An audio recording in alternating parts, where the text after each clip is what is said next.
तो आज हम पढ़ेंगे about letter writing. Letter writing में आपके सिलेबस में है आपको फॉर्मल लेटर्स। फॉर्मल लेटर्स वो लेटर्स होते हैं जो कि आप किसी ऑफिशियल पर्पस के लिए यूज करते हैं।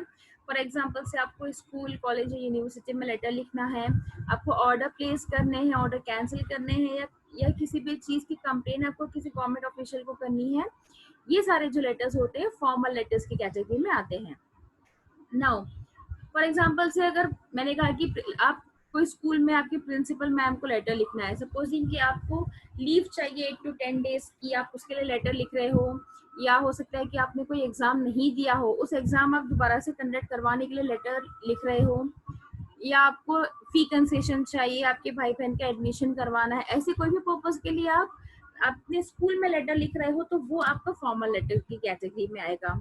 प्लस अगर आपको कंप्लेन करनी है किसी भी चीज की, किसी भी गवर्नमेंट ऑफिशियल को, फॉर एग्जांपल से आपके घर में स्ट्रे डॉग्स, घर के पास आपके एरिया में स्ट्रे डॉग्स परेशान कर रहे हैं, रोड खराब है, रोड एक्सीडेंट्स बहुत ज्यादा हो रहे हैं, या मॉन्यूमेंट्स को प्रिजर्व करने के लिए किसी भी तरीके की आपके व्यू सजेशन देने हैं, या आपको कंप्लेन करनी है, तो वो कैटेगरी भी आपकी फॉर्मल लेटर के अंडर ही आएगी।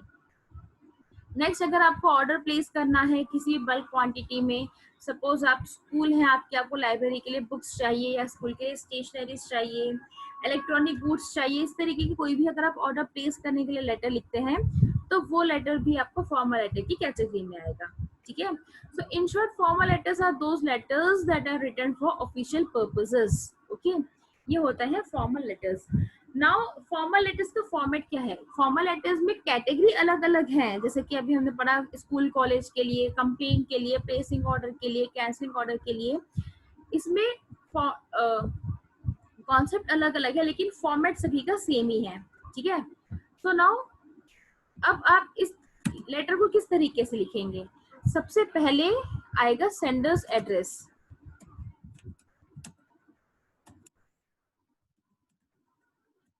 सेंडर्स एड्रेस दैट इज आपका एड्रेस, जो लेटर लिख रहा है उसका एड्रेस यहाँ पर आएगा।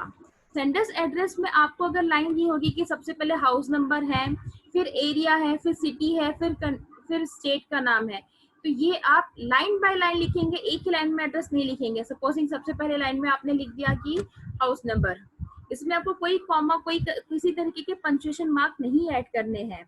ओके। देन नेक्स्ट लाइन में आप लिख रहे हो एरिया, उसके नीचे की लाइन में आप सिटी, उसके नीचे की लाइन में स्टेट। इस तरीके से लाइन बाय लाइन आपको एड्रेस लिखना है। एड्रेस लिखने के बाद आप एक लाइन छोड़ेंगे और फिर आएगी डेट। अब यहाँ पे डेट किस तरीके से लिखेंगे आप? जिस तरीके से आप क्लासरूम में बोर्ड पे लिखते हो कि अगर सपोज टुडे 3 जुलाई, तो 3/7/20, ठीक है, 3-7-20, इस तरीके से आप लिखते हो। लेकिन लेटर में इस फॉर्मेट में डेट बिल्कुल भी नहीं लिखी जाती है। लेटर राइटिंग में डेट लिखने का कुछ फॉर्मेट है, आपको उसी फॉर्मेट के हिसाब से डेट लिखनी है। फॉर एग्जाम्पल से टुडे 3 जुलाई, तो आप लिखेंगे 3 जुलाई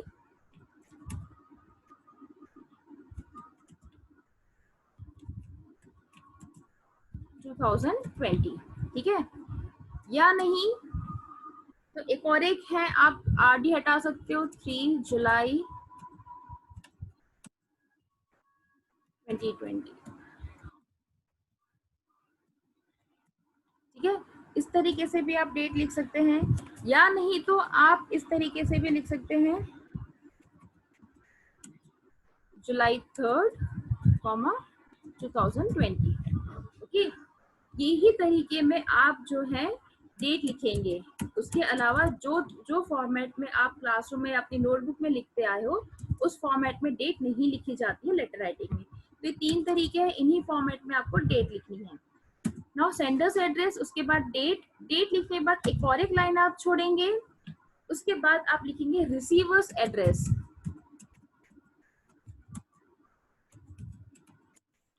ठीक है। आप जिसे लेटर लिख रहे हो उस पर्सन का नाम यहाँ पर आएगा। ठीक है। Sender's address, date, receiver's address. ना रिसीवर्स एड्रेस के बाद क्या होगा?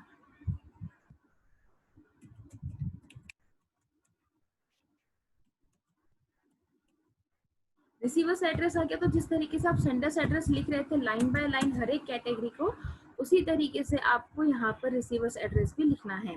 प्रॉपर तरीके से जो एड्रेस आपको क्वेश्चन में दिया हुआ है वही एड्रेस आपको यहाँ पर लिखना है। नाउ रिसीवर्स एड्रेस के बाद आएगा सब्जेक्ट। ठीक है, सब्जेक्ट इन्वॉल्व करता है आपका पर्पस ऑफ राइटिंग लेटर। आप लेटर क्यों लिख रहे हैं, ये एक शॉर्ट हिंट दे देता है रीडर के लिए कि लेटर लिखने का पर्पस क्या है।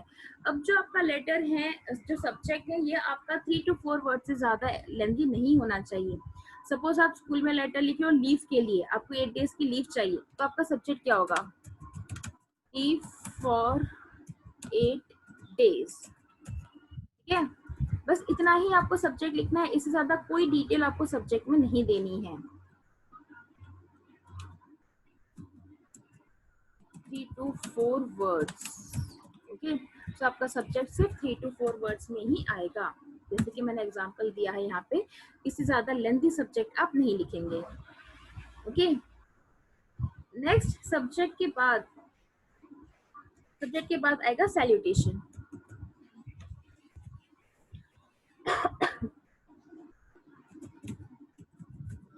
ठीक है, सैल्यूटेशन में क्या होगा, सर और मैडम, सर ऑब्लिक मैडम। अब यहाँ पे अगर आपके नोन है, ठीक है, अगर आप प्रिंसिपल को लिख रहे हो तो आप रिस्पेक्टेड मैडम लिखेंगे, ठीक है, रिस्पेक्टेड सर लिखेंगे। या नहीं, अगर आप ऑर्डर प्लेस कर रहे हो, कंप्लेन कर रहे हो, इस तरीके की कर रहे हैं, तो आप सर या मैडम भी लिख सकते हैं। डियर नहीं लिखेंगे, dear word generally informal letters में आता है, तो आप सर, मैडम या रिस्पेक्टेड सर, रिस्पेक्टेड मैम, इस तरीके से आप सैल्यूटेशन लिखेंगे। इसके बाद आएगा बॉडी ऑफ द लेटर।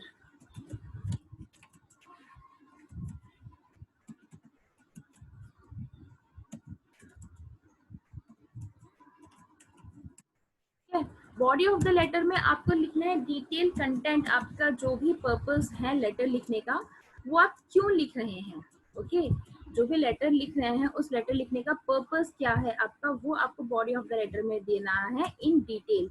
अब यहाँ पे आपको फोकस इस चीज का रखना है कि जो भी आपका पर्पस है, ठीक है, हर एक पॉइंट आपके क्लियर होने चाहिए, प्रिसाइज होने चाहिए, प्लस आपको वर्ड लिमिट भी फोकस में रखना है कि जो वर्ड लिमिट आपको क्वेश्चन में दी गई है उतने ही वर्ड लिमिट में आपको पूरा लेटर कंप्लीट करना है और सारे पॉइंट्स भी आपको क्लियर करने हैं। ठीक है, अब बॉडी ऑफ द लेटर जो है आपका वो 3 पैराग्राफ में डिवाइड होगा।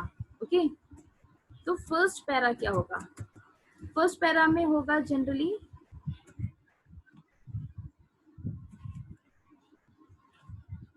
ठीक है, तो फर्स्ट पैरा में क्या होगा, इसमें first para will be your introduction. ठीक है, लेटर आप क्यों लिख रहे हो और आपका इंट्रोडक्शन क्या है। ठीक है, just a short introduction for the reason of writing letter, ये आएगा आपका फर्स्ट पैराग्राफ में। देन सेकेंड पैराग्राफ,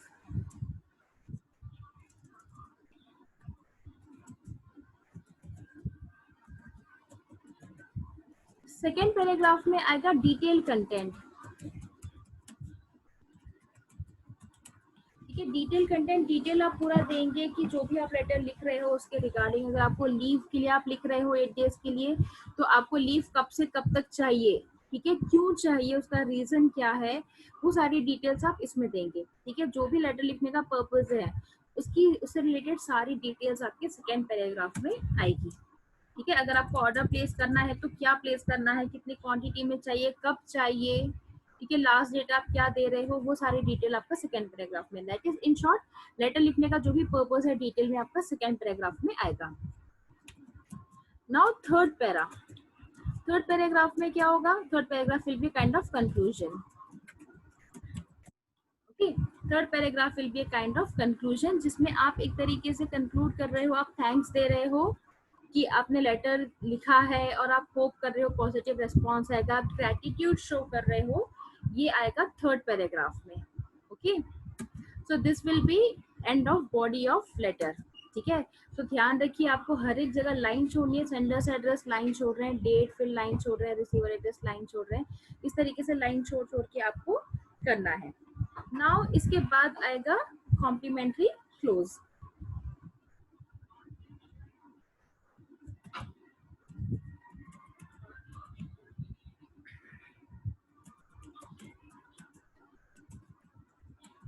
ये कॉम्प्लीमेंट्री क्लोज में क्या आएगा, जिस तरीके से जनरली आप लिखते थे yours faithfully, yours obediently, yours sincerely, इस तरीके के कॉम्प्लीमेंट्री क्लोजेस आप यहाँ पर लिखेंगे। ठीक है, जैसे कि आप लिख रहे हो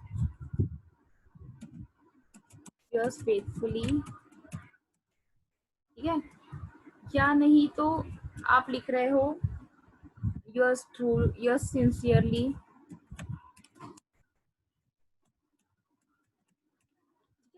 इस तरीके के आप जो है यहाँ पर कॉम्प्लीमेंट्री क्लोज देंगे, या यूएस ओबीडियंटली, डिपेंड करता है कि आप किसके लिए लेटर लिख रहे हो। अगर आप प्रिंसिपल को लिख रहे हो तो यूएस ओबीडियंटली आप लिख सकते हो। आप फेथ रख रहे हैं, दैट इज आप गवर्नमेंट ऑफिशियल में आप लेटर लिख रहे हो कंप्लेन करने के लिए, तो आप क्या करोगे, आप उम्मीद करोगे कि उस पर गवर्नमेंट एक्शन ले, तो आप क्या कर रहे हो, फेथ रख रहे हो, तो वहां पर आप लिखेंगे यस फेथफुली। ठीक है, इस तरीके से अकॉर्डिंगली आपको कॉम्प्लीमेंट्री क्लोज पुट अप करना है। नाउ इसके बाद last thing is signature. Signature यहाँ पर कैसे लिखेंगे आप, पहले तो आप साइन करेंगे, साइन करने के बाद आप यहाँ पर लिखेंगे साथ में नेम। ओके, आपका नेम, क्योंकि हो सकता है कि कई बार ये भी हो सकता है कि आपका साइन से आपका नेम क्लियरली शो ना हो, है ना, कि पता नहीं चल रहा है कि नाम क्या था इसमें, तो इस वजह से आपको साइन के नीचे फिर आपका नेम भी लिखना है, एंड नेम के नीचे फिर आपको लिखनी है आपकी डेजिग्नेशन।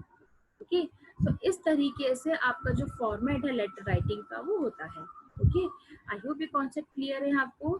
फॉर्मेट है लेटर राइटिंग का, पहले सेंडर्स एड्रेस, जो भी एड्रेस आपको क्वेश्चन में दिया होगा, अगर क्वेश्चन में एड्रेस नहीं दिया है तो आपको अपने ओन से एड्रेस लिखना है। एक लाइन छोड़कर आप डेट लिखेंगे, डेट के जो 3 फॉर्मेट मैंने बताए हैं उसी फॉर्मेट में आप यहाँ पर डेट लिखेंगे। ओके, उसके बाद आएगा रिसीवर्स एड्रेस, फिर एक लाइन छोड़ के सब्जेक्ट, सब्जेक्ट आपका 3 to 4 वर्ड से ज्यादा लेंथी नहीं होना चाहिए। उसके बाद सैल्यूटेशन आएगा, रिस्पेक्टेड सर मैडम या डियर सर मैडम। ओके, या सॉरी सर और मैडम आएगा, रिस्पेक्टेड सर एंड मैडम आएगा। ओके, उसके बाद एक लाइन छोड़ के आप लिखना स्टार्ट करेंगे बॉडी ऑफ द लेटर, जिसमें फर्स्ट पैराग्राफ में आएगा इंट्रोडक्शन, जिसमें आप बेसिकली एक शॉर्ट में बताओगे कि आप कौन हो और आप लेटर लिखने का पर्पस क्या है। उसके बाद सेकेंड पैराग्राफ में पूरी डिटेल कंटेंट आएगा कि जो भी डिटेल है आपके लेटर लिखने के पर्पस की, वो सारा डिटेल आपका सेकेंड पैराग्राफ में आएगा। और थर्ड पैराग्राफ में रहेगा conclusion. Conclusion in the sense आप यहाँ पर ग्रेटिट्यूड शो कर रहे हो, आप यहाँ पे फेथ शो कर रहे हो, है ना। इस तरीके से जो आपका सेंटेंसेस होगा एंड करने वाला कि यू विल बी राइटिंग कि hoping for the positive response from your side, या kindly approve my leave and allow me to leave school for 8 days। इस तरीके का जो भी आपको एंड में कंक्लूड करना है, जो आपका ग्रेटिट्यूड शो करने वाला स्टेटमेंट होगा, वो आपका थर्ड पैराग्राफ में आएगा। देन एक लाइन छोड़ के आप लिखेंगे यस सिंसियरली, यस फेथफुली या यस ओबीडियंटली। ओके, उसके बाद फिर एक लाइन छोड़ के फिर आप सिग्नेचर लिखेंगे, सिग्नेचर के नीचे आपका नाम और आपका डेजिग्नेशन आएगा। तो ये है फॉर्मेट लेटर राइटिंग का, फॉर्मल लेटर राइटिंग का। ओके, आई होप ये सब क्लियर है आपको। अब जितने भी टाइप के लेटर्स आप लिखेंगे इसमें फॉर्मेट सेम ही रहेगा, चाहे आपको ऑर्डर प्लेस करना हो, कैंसिल करना हो, कंप्लेंट करनी हो, स्कूल कॉलेज यूनिवर्सिटी को लिखना हो, कुछ भी हो, यही आपका फॉर्मेट रहेगा। ठीक है, आई होप नाउ जो फॉर्मेट है वो आपको क्लियर है। अगर आपको कोई भी डाउट है तो आप लोग कभी भी पूछ सकते हैं।